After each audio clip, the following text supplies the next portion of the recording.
భారత్లోని అన్ని ఛానల్స్ ను ఆంధ్రదేశంలో ప్రసారం చేస్తున్న ఏకైక network city cable. Welcome to city cable news bulletin. ముందుగా హెడ్లైన్స్. జమ్మూ కాశ్మీర్లోని ఉదంపూర్ నాస్ ప్రాంతంలో కొండ చర్యలు విరిగిపడి ఒక భవనం పేక ముక్కలా నేలమట్టం అయింది.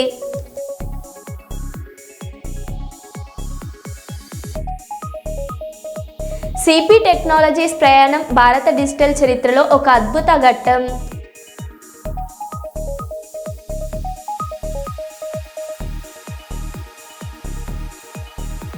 యూత్ కాంగ్రెస్ వర్గాల మధ్య ఘర్షణ.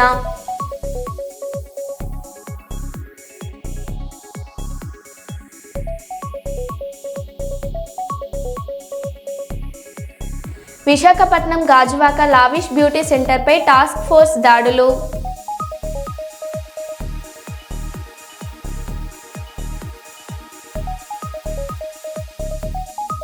ప్రధాని మంత్రి పర్యటన ఏర్పాట్లను పరిశీలించిన మంత్రి టీజీ భరత్.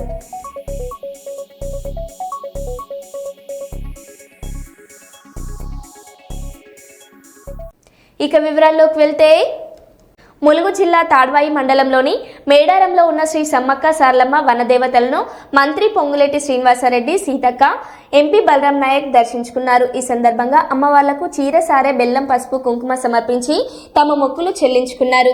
వనదేవతల దర్శనంతో భక్తిభావం వ్యక్తం చేసిన నాయకులు ప్రాంతీయ ప్రజలతో కలిసి పూజల్లో పాల్గొన్నారు. ఈ కార్యక్రమంలో జిల్లా గ్రంథాలయ సంస్థ chairman Banoth Ravichander, market committee chairman రేగ కళ్యాణి తదితరులు పాల్గొన్నారు.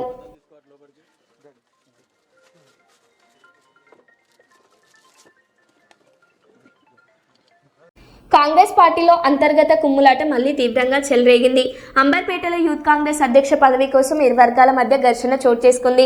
ఒకరిపై ఒకరు దాడి చేసుకుంటూ వర్గపోరు బహిర్గతమైంది. ఈ వ్యవహారం పార్టీ ప్రతిష్టకు భంగం కలిగిస్తుందని ఖైరతాబాద్ జిల్లా డీసీసీ అధ్యక్షుడు రోహిన్ రెడ్డి ఆగ్రహం వ్యక్తం చేశారు. ఇలాంటి వ్యవహారాలు కొనసాగితే సంబంధిత వ్యక్తులపై కేసులు పెట్టే అవకాశం ఉందని ఆయన హెచ్చరించారు.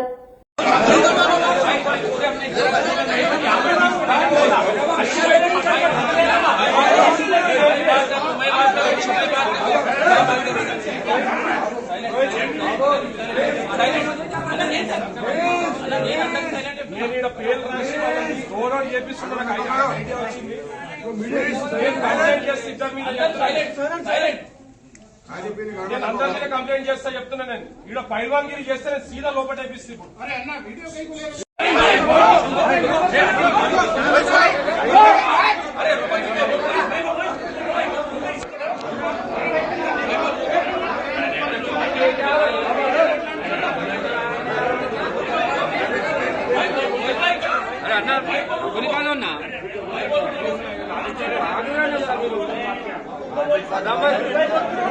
జూబ్లీహిల్స్ ఉప ఎన్నికల నోటిఫికేషన్ విడుదలైన నేపథ్యంలో బీఆర్ఎస్ అభ్యర్థి మాగంటి గోపీనాథ్ సతీమణి మాగంటి సునీత కార్యకర్తల సమావేశం నిర్వహించారు.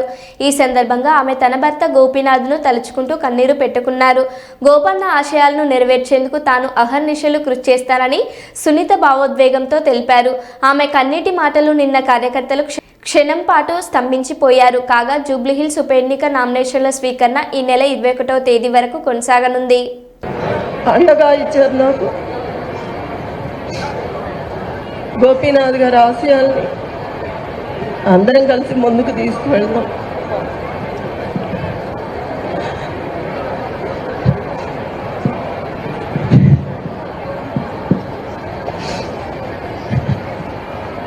ఎంతమంది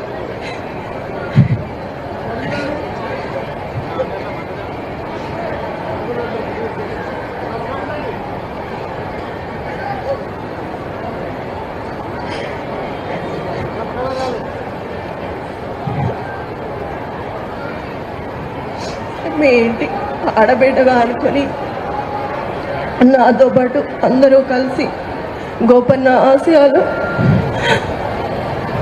నెరవేర్చాలి. గోపన్న మీ సమస్యలు తన సమస్యగా అనుకునేవాడు.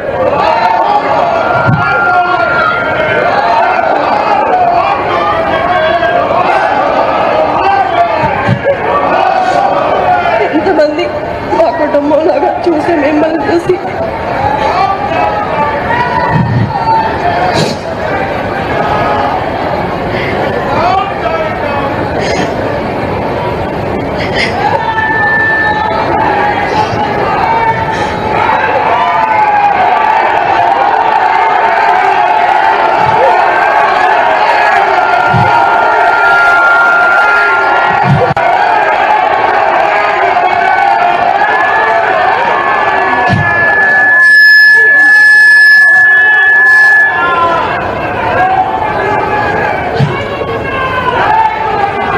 ఈ యొక్క గోపన్న గారి ఆశయాలను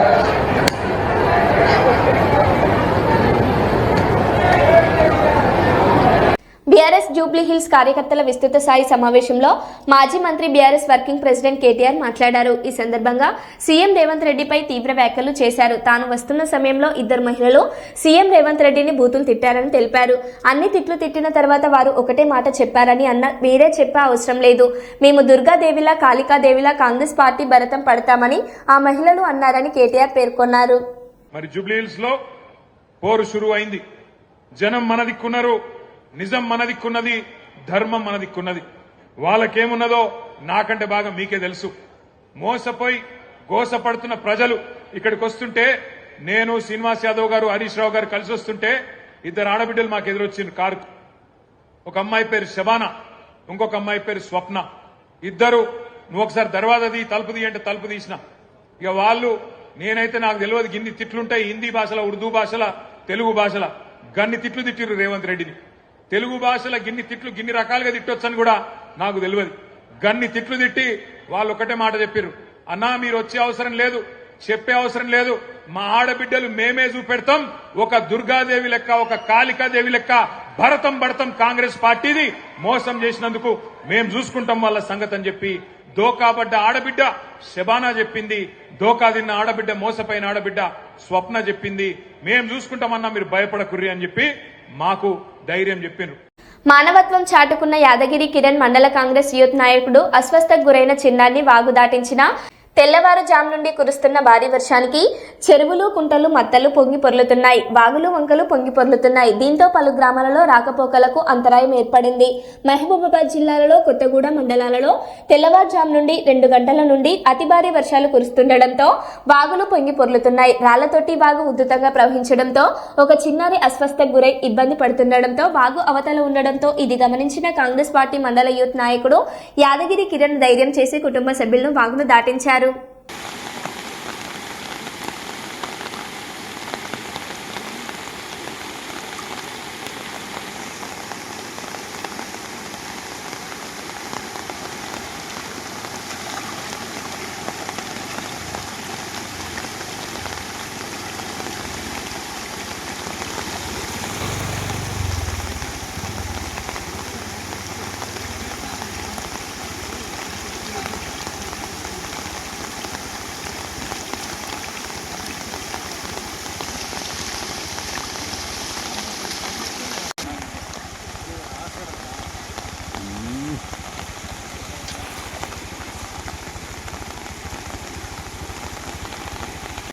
ఉస్మానియా ఐక్య బీసీ విద్యార్థి సంఘాల నాయకుల ఆధ్వర్యంలో ఈరోజు ఆర్ట్స్ కాలేజ్ ఆవరణలో బీసీ రిజర్వేషన్లకు అడ్డుపడుతున్న అగ్రవర్ణ కుట్రపూరిత ధోరణికి వ్యతిరేకంగా నిరసన చేపట్టడం జరిగింది. ఈ సందర్భంగా వారు మాట్లాడారు.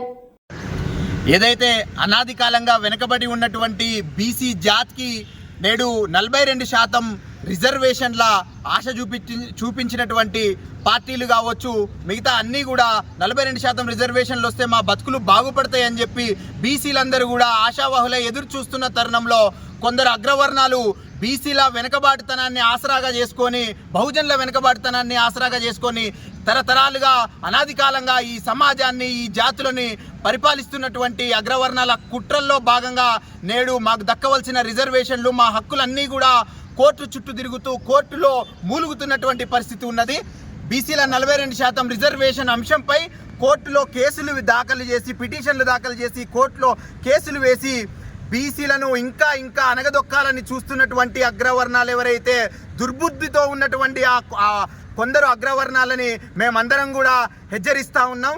వాళ్ళందరినీ కూడా మేము డిమాండ్ చేస్తూ ఉన్నాం ఏంటంటే, ఈడబ్ల్యూఎస్ పేరుతో మీరు అక్రమంగా రాత్రికి రాత్రి దొంగ రిజర్వేషన్లు తెచ్చుకొని మీ జనాభాకు, మీ పేదరికానికి మించిన రిజర్వేషన్లను మీరు తెచ్చుకొని ఈ సమాజం మొత్తాన్ని కూడా వెనుకబాటుతనానికి గురి చేసే విధంగా ఈడబ్ల్యూఎస్ రిజర్వేషన్లు మీరు ఎట్లా అనుభవిస్తున్నారో అదేవిధంగా మేము మా హక్కుల కోసం, మా రిజర్వేషన్ల కోసం మేము మాకు కావాలని అడిగినప్పుడు మీరు కుట్రపూరితంగా కోర్టులలో కేసులేసి మాకు ద్రోహం చేసే పరిస్థితి ఏదైతే చేస్తూ ఉన్నారో దాన్ని యావత్ బీసీ, ఎస్సీ, ఎస్టీ, బహుజన సమాజం ముమ్మాటికి కూడా మిమ్మల్ని క్షమించదు, చరిత్రహీనులుగా మిగిలిపోతారు అని చెప్పి కూడా మేము హెచ్చరిస్తూ ఉన్నాం.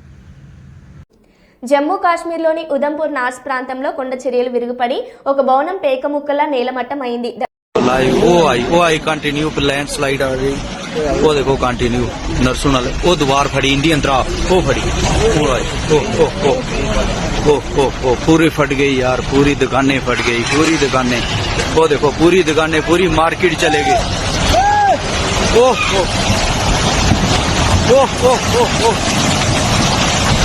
पूरी मार्केट चले गई यार, पूरी मार्केट खत्म हो गई यार। ओह ओह ओह ओह ओह ओह ओह ओह ओह ओह पूरी मार्केट खत्म हो गई भाई यार, आंखों के सामने देखो यार। ओह ओह ओह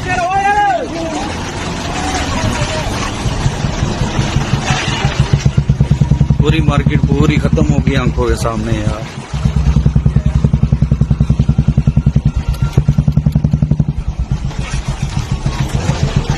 हवेली वगैरह जितनी भी थी सब चले गई यार लाइन। హయత్ నగర్లో మార్నింగ్ వాక్ చేస్తున్న త్రిబులార్ భూ నిర్వాసితులను అదుపులోకి తీసుకుని పిఎస్కు తరలించిన పోలీసులు. మాజీ మంత్రి రామరెడ్డి దామోదరారెడ్డి సంతాప సభకు CM Revanth Reddy, deputy CM బట్టి విక్రమార్క, ఇతర మంత్రులు రోడ్డు మార్గం గుండా హైదరాబాద్ నుంచి తుంగతుర్తికి వెళ్లనున్న నేపథ్యంలో మంత్రులను అడ్డుకుంటున్నారంటున్న సమాచారంతో త్రిబులార్ భూ సర్వీతులను ఎక్కడికక్కడ అరెస్ట్ చేసిన పోలీసులు.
మరి వస్తే ఖచ్చితంగా తీసుకోవడం రాలేదు కదా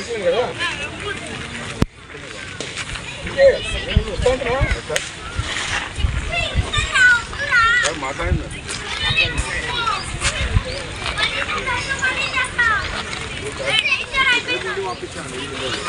ఏమున్నా మీరు వచ్చి మాట్లాడేది కొద్దిసేపు విషయం కాదు.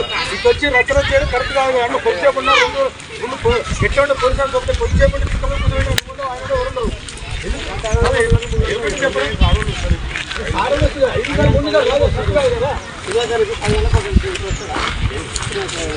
కరెక్ట్ కాదు కదా అంటే తీసుకోపోవడం అంటే ప్రభుత్వానికి వ్యతిరేకంగా మాట్లాడితే ఇట్లుంటుంది. అక్రమ అరెస్టులతో ఉద్యమాన్ని ఆపలేరని చెప్తున్నాం. ఎన్నిసార్లు అరెస్ట్ చేసినా ఏం చేసినా కానీ మేము దీన్ని వెనకాడమని చెప్తున్నాం. అంటే కాంగ్రెస్ ప్రభుత్వానికి వ్యతిరేకంగా మాట్లాడుతున్నాం. అవును, వ్యతిరేకంగా మాట్లాడడం తప్ప అంటున్నాను. అంటే ఇట్లా అరెస్ట్ చేయడం ఎంతవరకు కరెక్ట్ ఇది?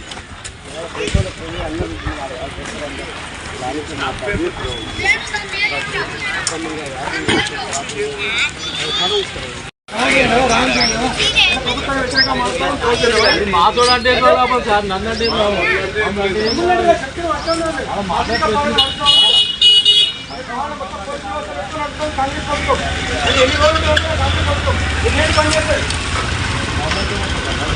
వాళ్ళకే పని చేస్తా ఉన్నారు.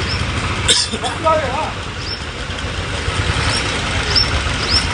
ఆఫీసర్ ఎక్కడ ఇస్తారు? ఏ రకంగా ఇస్తారు? ఏముంది ఇస్తారు?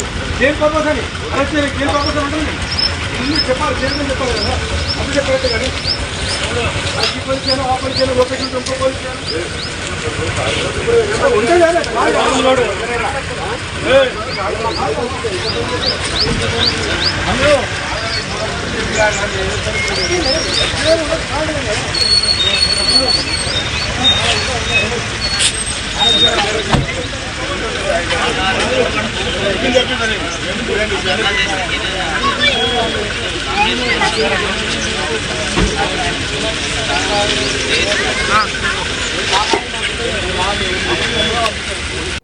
మంత్రి వివేక్ వెంకటస్వామి వర్సెస్ మంత్రి అడ్లూరి లక్ష్మణ్. మంత్రి అడ్లూరి లక్ష్మణ్ వ్యాఖ్యలపై మండిపడ్డ మంత్రి వివేక్, నేను మాల జాతికి చెందిన వాణ్ణి అని అడ్లూరి లక్ష్మణ్ నన్ను విమర్శిస్తున్నాడు. జూబ్లీ హిల్స్ ఇన్ఛార్జిగా నాకు మంచి పేరు వస్తుందని అడ్లూరి లక్ష్మణ్కి కుళ్ళు. కాకా వెంకటస్వామి జయంతి కార్యక్రమం కార్డులో అడ్లూరి లక్ష్మణ్ పేరు లేదని విమర్శిస్తున్నాడు. మంత్రి శ్రీధర్ బాబు తండ్రి జయంతి కార్యక్రమం కార్డులో కూడా ఎవరి పేరు వేయలేదుగా. మంత్రి శ్రీధర్ బాబును ఎందుకు విమర్శించడం లేదు? నన్నెందుకు విమర్శిస్తున్నారు? అడ్లూరి లక్ష్మణ్ కు మొదట కాంగ్రెస్ టికెట్ ఇప్పించేదే కాకా వెంకటస్వామి. ఈ విషయం మర్చిపోతున్నాడు అని మంత్రి వివేక్ వెంకటస్వామి అన్నారు. నా ఫోన్ చూసుకుంటున్నాను, నేను ఎక్కడ కూడా ఎవరు ఏం చెప్పినా నేను వినలేదు. కానీ కావాలని నేను దళితుడు ఉన్నాడు, నా వారి పైన విమర్శలు చేసినప్పుడు ఎందుకు నువ్వు మాట్లాడలేదని చెప్పి పబ్లిక్లో ప్రెస్లో ఇవ్వడము ఎందుకంటే జూబ్లీ హిల్స్ గెలిచే పరిస్థితిలో వచ్చింది.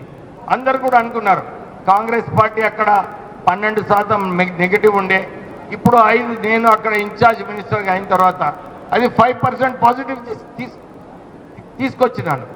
అయితే కొన్ని ఉంటాయి, జెలసీస్ ఉంటాయి, కానీ వీరికి మంచి పేరు వస్తుందని చెప్పి కావాలని అర్థం లేని విమర్శలు చేయడం జరిగింది. నేను అసలు ఆ మీటింగ్లో ఉన్నాను, నాకు ఓర్చుకోలేక వెళ్ళిపోతున్నానని లక్ష్మణ్ కుమార్ గారు చెప్పారు. నేను ఆ మీటింగ్ అటెండ్ చేస్తాను. ఆ మీటింగ్ తర్వాత ఇంకొక మీటింగ్ పోయినాం ఇద్దరం, టిమ్రీస్ మీటింగ్. దాంట్లో ఇద్దరం పక్కనే కూర్చున్నాం. కూర్చొని నేను కూడా చెప్పినాను, మంత్రి గారు చాలా మంచిగా పనిచేస్తున్నారని చెప్పి ఆ మీటింగ్లో చెప్పినాను. కానీ నా మీద ఎందుకు విమర్శలు చేసినాడో నాకు అర్థం కాలేదు. ఆయన అది కూడా చెప్తున్నాడు, అరే నేను మాదిగా కులం అని చెప్పి వెళ్ళిపోతున్నాడని. అంటే ఈ తప్పుడు ప్రచారం ఎందుకు చేయాలి? నేను ఉన్నాను అక్కడ, అందరు చూస్తున్నారు, టీవీలలో చూస్తున్నారు, అన్ని మీటింగ్లలో నేను కలిసి పనిచేస్తాను. అసలు వారు రాజకీయాలలో వచ్చినప్పుడు కాకా వెంకటస్వామి గారే వారిని ప్రోత్సహించి, ఒక సింగరేణి కార్మికుని కొడుకు యూత్ కాంగ్రెస్లో ఉన్నాడు, వారికి ప్రోత్సహించాలని చెప్పి మొదటి కాంగ్రెస్ టికెట్ లక్ష్మణ్ కుమార్కి ఇచ్చింది కాకా వెంకటస్వామి గారు. మర్చిపోతున్నాడు ఆయన. ఇంకొక విమర్శ చేసినాడు కాకా వెంకటస్వామి గారు. 5 అక్టోబర్ నాడు ఏదైతే జయంతి సందర్భంగా ప్రభుత్వము దీన్ని సెలబ్రేట్ చేయాలని రేవంత్ రెడ్డి గారు జియో ఇచ్చింది. దాని ప్రకారంగానే బర్త్డే సెలబ్రేషన్ కార్డ్ ప్రింట్ చేస్తాను. అది కల్చర్ డిపార్ట్మెంట్ కార్డ్ ప్రింట్ చేస్తాను. దాంట్లో ఎవరెవరు సంబంధం ఉందో వాళ్ళ పేర్లే ఇవ్వడం జరిగింది. కానీ వారు పోయి నేను మాదిగా అని చెప్పి నా పేరు పెట్టలేదని చెప్పి ఆయన విమర్శలు చేస్తాను. నేను ఒక క్వశ్చన్ అడుగుతున్నాను, అరే అక్కడ మంత్రి శ్రీధర్ బాబు గారు కూడా ఉన్నారు, వారి తండ్రి కూడా, అది కూడా ప్రభుత్వమే అది సెలబ్రేట్ చేసింది, వారి కార్డులో కూడా ఎవరి పేరు లేవు. కానీ వారిని విమర్శించలేడు, కానీ కేవలం నేను మాలా జాతికి ఉన్నానని చెప్పి నన్ను విమర్శించడం జరిగింది. నేను ఇదే చెప్తున్నాను, ఇది మీరు ఈ గొడవలు పెట్టుకోకండి. ఈ గొడవలు కేవలము మాలా మాదిగా దీన్ని వాడుకొని విమర్శించడం సరైన పద్ధతి కాదు. ఎస్సీస్ అందరు కూడా ఎక్కడ పోయినా కానీ వివక్ష ఉంటుంది. మనము కాంగ్రెస్ ప్రభుత్వంలో ఆగని మంత్రుల పంచాయతీ. మంత్రి వివేక్ వ్యాఖ్యలపై స్పందించిన మంత్రి అడ్లూరి లక్ష్మణ్, వివేక్ నా పేరు తీసి మాట్లాడడం అత్యంత బాధాకరం. నేను ఒకటే పార్టీకి, ఒకటే జెండాకు కట్టుబడి ఉన్నా. పార్టీ లైన్ దాటి ప్రవర్తించను. మా మధ్యలో ఏదైనా ఉంటే ఇంటర్నల్గా కూర్చొని మాట్లాడుకుంటే బాగుంటుంది. వివేక్ మాట్లాడిన మాటలు ఆయనకు విఘ్నతకు, మర్యాదకు, గౌరవానికి వదిలేస్తున్నాను అని మంత్రి అడ్లూరి లక్ష్మణ్ అన్నారు. బాంధవుల యొక్క ఆత్మీయ సమ్మేళనం వేసి మా పేరు తీసుకొని మాట్లాడడం జరిగింది. అత్యంత బాధాకరం. ఎందుకంటే ఆ రోజు జరిగినటువంటి సంఘటన అనేది వారి పెద్దలు వెంకటస్వామి గారి యొక్క జన్మదిన కార్యక్రమంలో పాల్గొని నేను అక్కడ ఉన్నటువంటి జూబ్లీ హిల్స్ బై ఎలక్షన్ పోతున్నా, ప్రచారంలో మైనార్టీ వెల్ఫేర్కి సంబంధించిన దానికి పోతుంటే ఈరోజు మళ్ళొక మా పేరు తీసి మాట్లాడడం, కావాల్సుకొని లక్ష్మణ్ కుమార్ అని నా పేరుతోని నేను తప్పు అబద్ధం మాట్లాడినానని, వారి తండ్రి గారు నాకు టికెట్ ఇచ్చిందని మాట్లాడడం. సరే, ఏదైనా కూడా అఖిల భారత కాంగ్రెస్ పార్టీ నాయకత్వం మల్లికార్జున ఖార్గే గారు, రాహుల్ గాంధీ గారు, మన పిసిసి అధ్యక్షులు ముఖ్యమంత్రి గారి నేతృత్వం లోపల రేపు ఉప ఎన్నికలు ఉన్నాయి. రేపు స్థానిక ఎన్నికలు పార్టీ బలోపేతం. పార్టీ ముఖ్యం అందరికంటే, మనందరికంటే పార్టీ ముఖ్యం. మనం రాష్ట్ర ప్రభుత్వం నడిపే వాళ్ళం, క్యాబినెట్లో ఉన్నాం. కాంగ్రెస్ పార్టీలో ప్రజలను ఆశీర్వదించారు. సరే, మన మధ్యలో ఏదైనా ఉంటే సరే, నేను తప్పు మాట్లాడినా మీరు ఒప్పు మాట్లాడినా అనేది మన పార్టీ ఇంటర్నల్గా కూర్చొని మాట్లాడితే బాగుండేది. ఏదేమైనా కూడా డాక్టర్ వివేక్ గారి యొక్క విఘ్నతకు, ఆయన మర్యాదకు, ఆయన గౌరవానికి వదిలిపెడుతున్నా తప్ప నేను దీంట్లో ఏం మాట్లాడదలుచుకోలేదు. ఎందుకంటే నేను పార్టీ లైన్ కట్టుబడినట్టు ఒకటే పార్టీ నమ్ముకొని, ఒకటే జెండాను నమ్ముకొని ఈ స్థాయికి వచ్చినట్టు సామాన్య కార్యకర్తను రాష్ట్ర క్యాబినెట్లో ఉన్న పార్టీ ముఖ్యం కాబట్టి పార్టీ లైన్ దాటిపోయేది లేదు. వారి విఘ్నతకే, వారి మర్యాదకే ఈ అంశాన్ని, వారు నిజామాబాద్లో మాట్లాడిన అంశాన్ని వారి యొక్క మర్యాదకే, వారి విఘ్నతకే వదిలిపెడతాను. జోర్డాన్లో చిక్కుకున్న తెలంగాణ కార్మికులతో ఫోన్లో మాట్లాడిన మాజీ మంత్రి హరీష్ రావు, ఏడాది క్రితం ఉపాధి కోసం వెళ్లి జోర్డాన్లో చిక్కుకున్న 12 మంది తెలంగాణ వలస కార్మికులు బతికేందుకు డబ్బులు లేక కంపెనీ అనుమతి ఇవ్వకపోవడంతో తిరిగి స్వదేశానికి రాలేక అనేక ఇబ్బందులు పడుతున్నామని, ఎలాగైనా తమను తమ కుటుంబ సభ్యుల వద్దకు చేర్చాలని వేడుకున్న గల్ఫ్ కార్మికులతో ఫోన్లో మాట్లాడి ఆందోళన పడకండి, బీఆర్ఎస్ పార్టీ అండగా ఉంటుంది, మిమ్మల్ని తెలంగాణకు రప్పించేందుకు అన్ని విధాలా కృషి చేస్తున్నామని హామీ ఇచ్చిన హరీష్ రావు, కార్మికులను ఎలాగైనా తెలంగాణకు తిరిగి ఇంటికి తీసుకొస్తామని ధైర్యాన్ని ఇచ్చిన హరీష్ రావు ఢిల్లీలో ఉన్నాడు, మన ఇండియన్ ఎంబాసీకి మాట్లాడుతున్నాడు, ఎక్స్టర్నల్ అఫైర్స్ మాట్లాడుతున్నాడు. నేనే చెప్పిన ఎట్లన్నా మన పిల్లల్ని తీసుకొచ్చుకుందామన్నా కొద్దిగా సీరియస్ తీసుకోండి అంటే పాపం సురేష్ రెడ్డి గారు, వారు ఇప్పుడు ఎంపీ, మన బీఆర్ఎస్ పార్టీ రాజ్యసభ ఎంపీ, వారే సీరియస్ తీసుకొని ప్రయత్నం చేస్తున్నారు. అయితే ఇప్పుడు ఆ పెనాల్టీ ఏదో వేస్తారట జనరల్గా, అది తక్కువ చేసి కొద్దిగా తక్కువ పెనాల్టీ వేసేటట్టు చేస్తే ఏదైనా కట్టి మిమ్మల్ని బయటకు తీసుకొచ్చుకుందామని ప్రయత్నం చేస్తున్నాము. ఎక్కువ నేను పర్సూ చేస్తాను, ఆ ప్రదీప్ అగర్వాల్ నంబర్ తీసుకొని కూడా మాట్లాడతాను. మీరు సురేష్ రెడ్డి గారితో ఫోన్లో టచ్లో ఉండండి, మెసేజ్ కానీ ఫోన్ కానీ. నేను కూడా టచ్లో ఉంటాను. వీలైనంత తొందరగా దానికి ఒక పరిష్కారం తీసుకుంటాం. పెనాల్టీ అంటే పెనాల్టీ కట్టేంత వెళ్ళలేదు సార్. ఏంటంటే 1 year అది ఇక్కడ కంట్రీలే లేదు అన్నారు సార్. ఎందుకంటే ఇతరులు వేరే కంపెనీలు ఉన్నారు సార్ మన తెలంగాణ. పెనాల్టీ అనేది లేదు సార్, చాలా ఇచ్చారు మీరు, దాని ఉద్దేశంతో మేము అంటున్నాం సార్. అదే మాట్లాడుతున్నాం బెట్ట, పెనాల్టీ వేయొద్దనే మాట్లాడదాం. ఒకవేళ ఏదన్నా వేసినా తప్పది అనుకుంటే మేము గట్టినా తీసుకొస్తాం. లేరా బాబు, తొందరపడకు, టెన్షన్ పడుకుంటే. మిమ్మల్ని ఎవడో బ్రోకర్ మోసం చేసిండు, బట్ అక్కడ దేశం యొక్క పద్ధతులు ఉంటాయి, తెలుసుకోండి మీరు కూడా. మన సురేష్ రెడ్డి గారు కూడా తెలుసుకుంటున్నారు, నేను కూడా తెలుసుకుంటా. తొందరగా ఎంత వీలైతే తొందరగా మేము తీసుకొస్తాం. సరే సార్, ఖచ్చితంగా సార్. ఒక విషయం సార్, చెప్పండి. సార్ ప్రాబ్లం ఏంటంటే సార్, వాళ్ళు చెప్పింది తోట పని చెప్పిన పనే ఉంది సార్. పని గురించి ప్రాబ్లం లేదు, కాకపోతే మాకు ఫుడ్ వల్ల స్టార్టింగ్ నుంచి ప్రాబ్లమే ఉంది సార్. ఫుడ్ బాగాలేదా? అన్నం పెట్టు సార్. స్టార్టింగ్ 5-6 సంవత్సరాల అబ్బాయి తింటాడు సార్, పగటన్నం పెట్టేది, పొద్దుకి పెట్టేది, అదే కొలత. అయితే అన్నం సరిపోక మేము వచ్చిన వారం 10 రోజుల సార్ని కూడా చెప్పినాం, ఎవరు పట్టించుకోలే, పెట్టలేదు. తర్వాత 3 నెలల నాటికి మేమందరం ఒక రోజు పని చేసినాం సార్. ఇటుతోటే సార్ ఇవంతా రెస్పాండ్ వచ్చింది సార్. చాలా థ్యాంక్ యూ సార్. మీరు చాలా మీ నుండి ట్వీట్ వచ్చిందంటే మేము ధైర్యపడలేదు సార్. నేను వాళ్ళకు కూడా చెప్పినట్టు వాళ్ళ బీజేపీ కేంద్ర మంత్రులు కిషన్ రెడ్డి, సంజయ్ కూడా ట్వీట్ ట్యాగ్ చేసిన, ఎక్స్టర్నల్ అఫైర్స్ కు ట్యాగ్ చేసిన, మన స్టేట్ గవర్నమెంట్ కు ట్యాగ్ చేసిన, ప్రయత్నం చేస్తున్నా, అన్ని రకాలుగా ప్రయత్నం చేస్తున్నా బాబు. మీ భరోసాతో సార్ ఇంత ధైర్యంగా ఉన్నాం సార్. చాలా ధన్యవాదాలు సార్. తప్పకుండా కాపాడుకుంటాం బేట, తొందరగా మిమ్మల్ని తీసుకొస్తాం. Thank you. రాజన్న ఆలయం గెస్ట్ హౌస్ రాష్ట్ర ప్రభుత్వ వేములవాడ ఎమ్మెల్యే ఆది శ్రీనివాస్ మీడియా సమావేశం. ఈరోజు మీరు స్వయంగా చూసిండ్రు, ఒకవైపు వాళ్ళ అనుమానాలు, దర్శనాలు నిలిపివేసారు, బంద్ చేసిండ్రు. అంటే మీరందరూ స్వయంగా చూసారు, దర్శనాలు కొనసాగుతున్నాయి. ఎప్పుడైతే ఆలయంలో విస్తీర్ణ పనులు జరుగుతున్నప్పుడు భక్తుల సేఫ్టీని దృష్టిలో పెట్టుకొని భక్తులకు ఎలాంటి ఇబ్బందులు తలెత్తకుండా ఉండాలని చెప్పి ముందస్తు జాగ్రత్త మీరు ప్రాచీన కాలం భీమేశ్వరాలయాలు కూడా ఏర్పాటు చేసినామని చెప్తున్నాం. అంటే ఇప్పుడు మనం పనులు చేసినట్టు ఇంతకుముందు చెప్పిన 120 నుంచి 150 ఫైల్స్ గుంతలు తవ్వాలి, 64 నుంచి 70 పిల్లర్లను లేపాలి, వాటిపైన అన్నిటి మండపాలు కట్టాలి. ఆ సమయంలో భక్తుల సేఫ్టీ ఎలాంటి ప్రమాదం జరగకుండా ఉండడానికి కోసం ఆ సమయంలో నిర్ణయం తీసుకుంటే భక్తులు స్వయంగా చూసినప్పుడు కూడా అర్థమయ్యేటువంటి సందర్భంలో వచ్చిన భక్తులకు ఇబ్బంది తలెత్తకుండా ఇంత దూరం వచ్చిన స్వామివారి దర్శనం కలగాలని చెప్పని కోరుకున్న వారి కోసం కూడా ప్రత్యామ్నాయ ఏర్పాట్లు చేస్తామని చెప్పి నేను చెప్తా ఉన్నాను. దయచేసి మా ఈ అంశాన్ని గమనించవలసిందిగా మిమ్మల్ని భక్త జనవల్ని కోరుతా ఉన్నాం. ఈరోజు ఆలయం అనేది బంద్ ఉండదు, ఆలయం అనేది మూసివేత ఉండదు. ఆలయంలో యథావిధిగా పూజా కార్యక్రమాలు కొనసాగుతుంటాయి.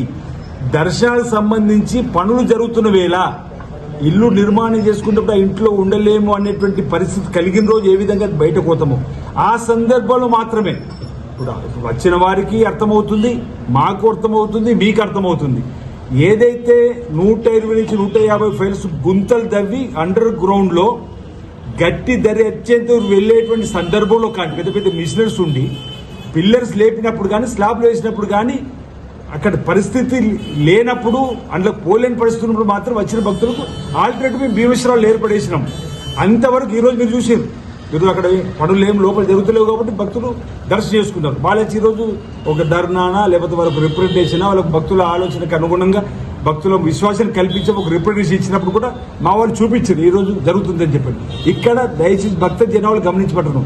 ఆలయ విస్తీర్ణ పనులు జరిగే క్రమంలో, ఆలయ అభివృద్ధి జరిగే క్రమంలో వచ్చేటువంటి ఇబ్బంది ఉన్నటువంటి సందర్భంలో మీకు భీమేశ్వర ఆలయంలో దర్శన భాగ్యాన్ని కల్పించడానికి రాష్ట్ర ప్రభుత్వం అన్ని ఏర్పాటు చేసింది. దయచేసి ఈ అంశాన్ని గమనించవలసింది పేరు పేరున విజ్ఞప్తి చేస్తా ఉన్నాను. మరో బులెటిన్లో మళ్ళీ కలుద్దాం. Stay tune.